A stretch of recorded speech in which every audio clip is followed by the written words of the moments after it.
So last year was the year that changed everything for me. It was a year that I fell in love with creating films. So I've been producing and directing content for a while, but this year, I aggressively went after making films that I could actually be proud of. So before we get too deep in 2025, I just want to show you some of my favorite projects of the year and talk about why they mean so much to me. And cinematographers, I actually have something for you too. So with each video, with each project, I'm gonna give you something that I actually learned during the course of making this project that you can actually take away for your next film or your passion project as well. So let's get into it.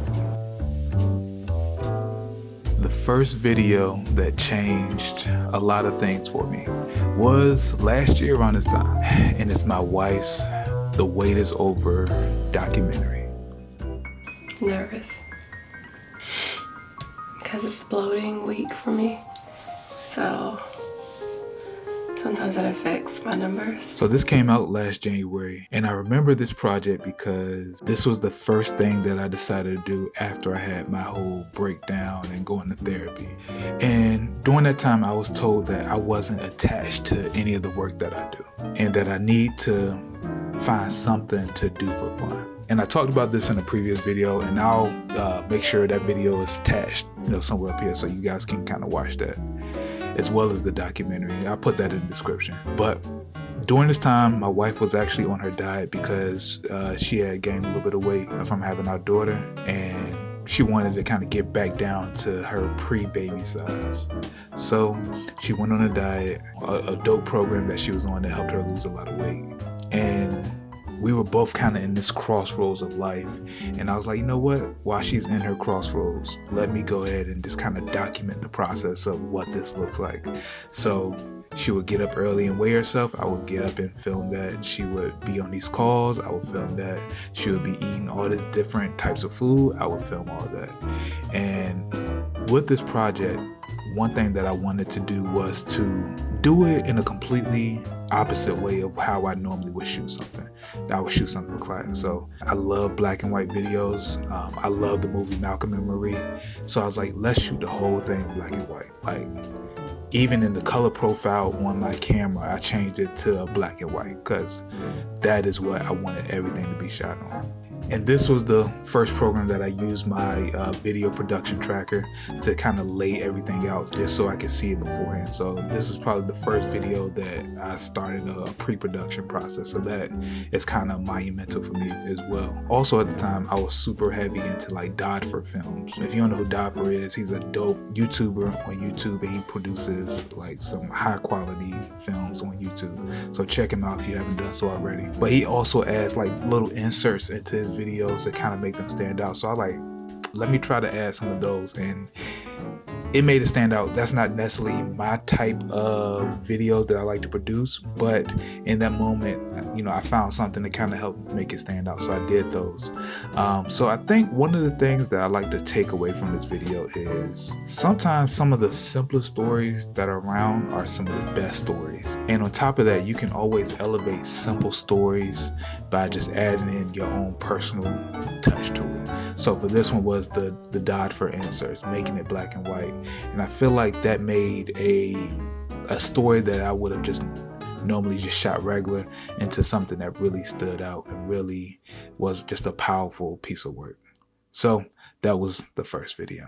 Next is the wedding documentary that I shot for my cousin Caitlin. Gracious Lord, we thank you once again for your blessings upon Julian and Caitlin. Father, we ask you to bless them in their life together now. Now, I'm not even gonna lie, this wedding video changed the way that I shoot wedding videos going forward. I also shot this wedding alongside of I guess he considered a famous photographer, Photos by Rain, and just kind of being able to see how he works and how he kind of operates on a wedding day kind of put certain things in perspective for me as well. So the thing that stood out to me in regards to producing this documentary that kind of changed the way I want to do wedding videos was, first, I need to shoot wedding videos on this level all the time. Smaller weddings are cool, But to really get the feel for how you want this to go, it needs to be on a certain level like this. And secondly, this was probably the first wedding that I really focused heavily on just getting sound bites and actually incorporating that into the video. Before, it would pretty much just be music, video. But this time I took a lot of people to the side, had people talk about certain moments, and use all of that as sound bites for the film. And to me, it really made it stand out. And on top of all of that, I've actually booked a couple of weddings just off of this wedding. So a win is a win. You may now kiss your bride.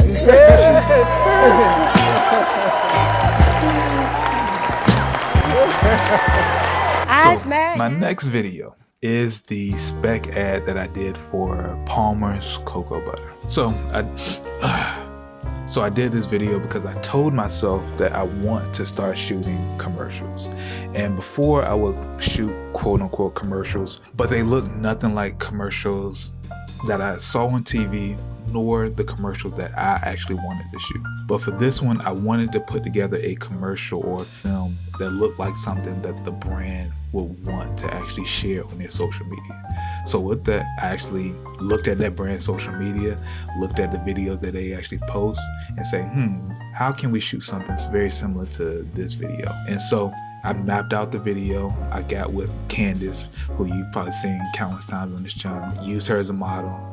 I researched lighting because this is the first time I ever lighted a scene at night inside. And I wanted to make sure that it didn't come out looking trash. So I researched how to do that. I used a Brady Bassett video to kind of point me in the right direction. I took some scenes from Frame Set of how I wanted this to look, practiced it a couple of times, and then I was ready to go by the end of that week. And so one thing I took away from this is don't be afraid to elevate the look of your films by, researching lighting, researching whatever you need to research, and making sure that it's actually good for when you actually shoot. So that's what we did, and it came out as one of my favorite pieces of last year. Gets me right every single time. Skin smooth like butter. So this next one it's more so an honorable mention because it's only an honorable mention for the backstory of it. And so this was my video for Pastor Turner for his anniversary over at Zion Baptist Church. So coming to Zion Baptist Church when I did was an interesting time because Zion in some ways was still hurt. They felt somewhat still homeless as a congregation because they didn't have a building. I got reached out to last year, probably about March, about producing a video for their pastor because it was his 25th anniversary, I believe. And so we had all the meetings. They kind of let me know what they was trying to do. I kind of gave them, my feel of what I could actually do for them, and then I gave them the price. This is where it gets interesting.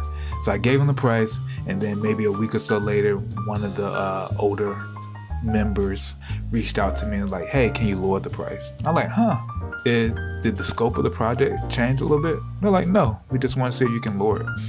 I'm like, nah. So I'm like, yeah, the price is the price. I'm very good at what I do, and so that's just what it is. Normally, I might would have budged a little bit, but this time I was like, nah, I don't want to do any of that. Like, this is the price. If you're not with it, that's fine. I can even give you a referral for somebody who might be a little bit cheaper. It blew me a little bit, but I was dealing with an older black church, so I got it. So I filmed it the way I wanted to film it. It came out great. I feel like they loved every part of it. Even got one of the members called me and was like, hey, we loved it. I can't even find the words. I can't find the words. I'm telling you, this is awesome. And I love that. So my only real takeaway from this is know your value and always stand on your value. Because if I would have budged a little bit, they would have completely took advantage of that. But by me not budging, it just showed them that I knew my value, and especially once I was able to execute on that value. So my message to y'all is whatever price you come up with, staying true to that, but also stand true to what you're actually able to do for your clients. So yeah. Next was my Rebel Society rebrand video. And so this is when things started to get a little bit tricky for me. We all have moments of feeling lost. With this film, I wanted to show something that represented where I was at in life at that moment and really just raise the bar for all of my projects going forward. And for me, I just wanted to show people that this was a completely new era from the previous eras. And it wasn't just me saying that things were different. I wanted for people to see that things were different. And my takeaway from this is it's always a good idea to add in symbolic moments from your actual life into your films. For me, the scene on the beach just represented so much for me. It was me running away from the old me. It was me submitting to God. It was me embracing the solitude that I sometimes face. And it was me taking control over my life, but also my story. I wanted whoever watched this video to kind of feel some of those things that I was actually going through in that moment without even knowing what I was actually going through in that moment. Does that make sense? Like I said, my takeaway is just to always include moments that are symbolic to you as the director or the creator. Because those are going to feel the most genuine, but also the most raw. So I got 2 more videos and then we're gonna wrap this up because this is a pretty long video. My next video is my holiday grief video for Grove Church. Now the backstory to this video is very interesting. So I had written the concept for this video probably months before. And the original idea was that this was going to be the saddest orange juice commercial ever for Simply Orange Juice. I was going to be a spec video, but I never did anything with it. And then months later, one of my coworkers at Grove said, hey, we need a video to showcase holiday grief. She said, do you have anything? I said, no. Then she said, sure, you must have some type of ideas that we could use. I said, let me think. And then I was like, oh, I do have this concept that I was going to make for an orange juice commercial about a mother and a daughter spending time together, but then the parent dies. So she's like, that would be perfect. So we shot that. It came out great. It was very emotional, just because the person who was filming in it was actually going through some issues with her parent, her mom actually dying. And her mom actually passed on maybe about 30 minutes after we finished shooting, so it was a very sad day. But I was able to capture that emotion into the film and it came out great. So the one thing that I took away from this is to always write down concepts, no matter how extensive or how simple they are, because you never know what you're going to actually be able to use that for. You might not be able to use it right now, but maybe 6 months to a year it might come up in something that you could actually use it on. So always write, always flesh out all your ideas, always dump your ideas, because your ideas or your IP can always be useful for you. We are here for you and we love you. And so last video. Now, let's talk Black male infertility. I always had a desire to have children, and I would say there were some challenges that I came into the knowledge of with my first marriage, and unfortunately I found out through an andrology report that I was technically diagnosed as being borderline sterile. This might be the most important video that I have in my portfolio right now. And it's not just from the look of it, but from the meaning of it. I shared my story a couple of weeks ago about this, but this was a film that I wanted to create for a while. This was a topic that nobody talked about, but I felt like I was getting signs that I needed to make this. I was having people talk about it in church. I was having people I know come up to me and like, hey, me and my wife are having some issues having a baby. I was just having different signs where I knew that this was something that needed to be touched on. And I had somebody who was interested in just kind of telling their story of what they were going through. So I felt like all the stars aligned for me to actually create this. And this was my first film that I actually shot with my cine lenses, which gave it a different little feel to it. So internally, when it came to this project, I just really wanted to produce something that made people think. And it did just that. So my takeaway from this film is to create the projects that you are scared to make. Like I said before, those are the things that are going to be the most vulnerable to you. Those are the things that are going to be the most special to you. And those are the things that are just going to be the most authentic for you. So any project that you have like that, that's in the back of your mind, that you always say, I should do that.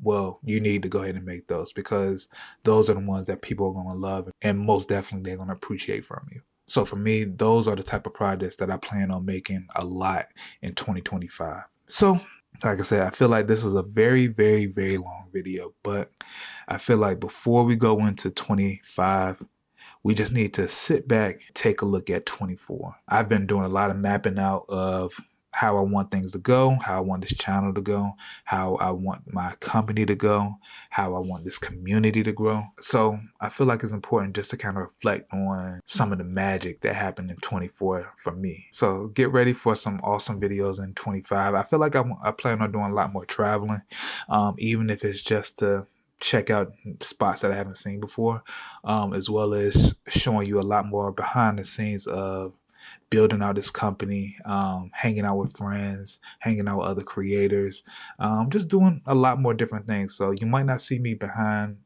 in this office as much as I have been, but I feel like it's important for me to just kind of showcase what it's really like day in and day out of chasing your dreams and going after goals. And so that's what I plan on doing. So that is it. I am Rashad. I'm 39 and I'm building a multi-million-dollar content agency.